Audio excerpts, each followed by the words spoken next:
Stop me if you've heard this before, but I think, because it's the off-season, why not? Right? I don't think anybody's gonna get too pissed off that I'm making yet another Kotkaniemi video, but I saw yesterday the TSN Overdrive segment conversation between Hayes, O-Dog, and Noodles, once again discussing the third overall pick at the 2018 NHL Entry Draft by the Montreal Canadiens, Jesperi Kotkaniemi, but this conversation was a little bit different. They were asking the question, who's responsible for everything that has gone on? Why exactly have we gotten to a point now where people are doubting his development, and who's to blame for this entire process and how it's gone down? The reason they were talking about this is because Jesperi Kotkaniemi, offer sheeted by the Carolina Hurricanes, to which he actually accepted, and not matched by the Montreal Canadiens, is no longer a part of the team that took him third overall. Marc Bergevin cited the fact that a $6.1 million contract, which is what he was given by the Carolina Hurricanes, is just too gosh darn high. So, even though they wanted to keep this guy around, even though they like Kotkaniemi, they were like, okay, no, that's a little bit too much there. Hold your horses. The discussion they had on TSN Overdrive was highlighting just how $6.1 million for a third overall pick who had been playing in the NHL since he was 18, back in 2018, is not good enough. And because of the discourse that we have seen from Montreal Canadiens fans saying, okay, this is a replacement level player, he hasn't been as good as we wanted him to be by the time 2021 rolled around, who exactly is to blame for that?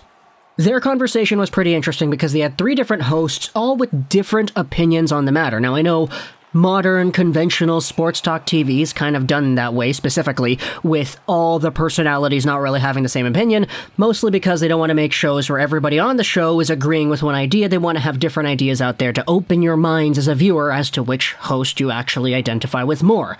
Believe me, that's kind of how they do it. I went to broadcast radio journalism school. So when it comes to the differing perspectives they had themselves different ideas as to whose fault it was this entire Kotkaniemi ordeal even went down. Now, they're not talking about the Kotkaniemi offer sheet ordeal. That was literally Tom Dundon's fault. But when it comes to the development of Kotkaniemi, who's to blame for a guy who has gone out there as an 18-year-old NHL player and who really hasn't progressed at all in the NHL seasons he has played, aside from the postseason? So, when Jesperi Kotkaniemi was drafted in 2018, we all kind of understand that he was not really supposed to be the guy to get taken at third. He was ranked a lot later in the draft by all these other scouting outlets, but the Montreal Canadiens selected him third overall because, hey, guess what? Young centers with a lot of potential don't just come around. You have to draft them, Marc Bergevin said in June 2018 after selecting KK third overall. They left names like Brady Tkachuk, Filip Zadina, Quinn Hughes off the board, all of whom are very good, very established NHL players who have gotten better over the years. But for Jesperi Kotkaniemi, he had himself an immediate impact with the NHL, and as the first player born in the year 2000 to play in any of the Big Four sports leagues, the NHL, the NBA, the MLB, and the NFL, he posted up 34 points in 79 games played, 11 goals, 23 assists. Now that number is not bad. It really isn't bad. In fact, it was comparable to Barkov when Barkov made his NHL debut at 18 years old as well.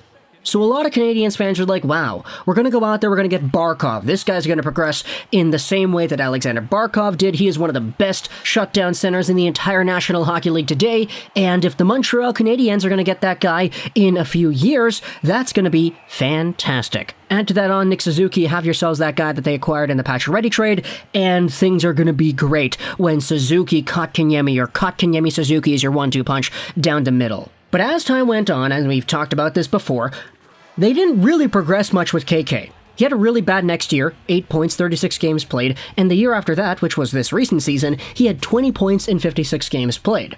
If you want to do the math over here, 20 divided by 56 multiplied out by 79 is a worse season than what he put up in his rookie year. He had 34 points in his rookie season, he had 28 points as a 79-point pace in this year's worth of play. Furthermore, he only had 5 goals, and this is a guy who is heralded for his bite, his goal-scoring ability, his skills, and all the other stuff that he possesses that really just didn't showcase itself off in the best way this season. So who's to blame for that? Why is it that KK has not progressed in the way that we had wanted him to? And is it ultimately the fault of the player or the team that drafted him? This is what Marc Bergevin said after KK went over to Carolina after Montreal did not match the offer sheet. It's easy to redo things 3-4 years later. He had a very good training camp and a very good first half of the season. It was in the second half where he started to struggle. At the time, I remember thinking maybe it's his age, maybe it's the 82-game schedule. And today, I look back and maybe it was the better decision to send him back to Finland. That was one of the ideas that a lot of people were talking about immediately after the draft in 2018. That, okay, the Montreal Canadiens are in a spot where they kind of do need centers. Does that mean they're going to rush Jesperi Kotkaniemi, who is supposed to be a 13, 14, 15th overall pick, but who was selected 3rd overall instead because Montreal just needs centers? They're not really going to do that, right? Rush this guy because they just need a guy today? You don't draft based off of positional need, after all. That's the #1 sin that people talk about. Nevertheless, that's what they did. They played him, and he was okay, but as time went on, Marc Bergevin kind of labels out where things could have went difficult when you project things after his first year. Sometimes with a player, it takes a little bit longer, or their view of what is happening is different than reality. Sometimes a young player feels, I shouldn't be going through this because I've been here before. Well, we have to win hockey games. That's the job the coaches have. They're referring to the idea of Jesperi Kotkaniemi being scratched several times in the playoff run, and that's kind of the biggest deterrent to the idea that the Montreal Canadiens themselves screwed up KK's development, because, I mean, you went to the finals. Like, it's tough to say you did anything wrong when your team goes over to the Stanley Cup Finals and you're, I mean, admittedly, a few games away from winning the Stanley Cup, but at the same time, it's not like you were really in the series anyway. Either way, you went to the finals, and it's tough to go out there and blame a team that went to the finals as to anything they did wrong. But this idea here from Bergevin, talking about how young players sometimes feel like they're getting the short end of the stick or they're getting treated unfavorably, that kind of thing, while not being expressly directed at Jesperi Kotkaniemi in these quotes, would be somewhat challenged if it was Jesperi Kotkaniemi who exhibited those traits. I say that because Jesperi Kotkaniemi is going over to Carolina now.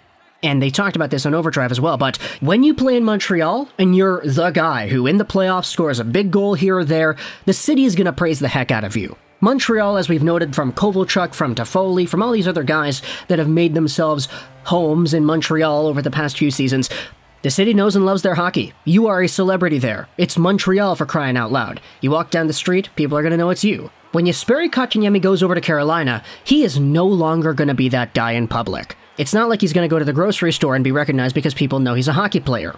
Everything that comes with being a star in Montreal goes away when you're in Carolina, even if you're as good of a hockey player than you were before. And that kind of little shift, that idea of, okay, the fans here, they love me, they're chanting my name, they're asking on social media, why am I scratched? These fans know what's up. And maybe his departure from that grandiose stage might have some influence into how he plays next season. That's just speculation on my part, but it indeed is a quality that the guys on TSN Overdrive attributed to maybe Kotkaniemi being his own downfall in this entire development process. Now, sure, it's actually Noodles who goes out there and says that he thinks the fault lies in both the Canadiens and Kotkaniemi because, sure, the Canadiens should not have drafted him 3rd overall, firstly. Secondly, they should not have played him in the NHL right away. But also, for KK, once you get used to the NHL and being in that spot where people think you're the hot new young rookie who's doing all these things right, it's kind of difficult to break out of that mold when things don't go your way the next few seasons. Now, Marc Bergevin said this: there are things that I saw in the last 2 years that I do not think I would have changed with a different path in his first season. It's more than just going back to Finland. That idea kind of insinuates that there is a lot more at play than just the way he was on the ice, the development and the maturity from an on-ice standpoint based off of how to play guys the right way, how to deke, and how to score.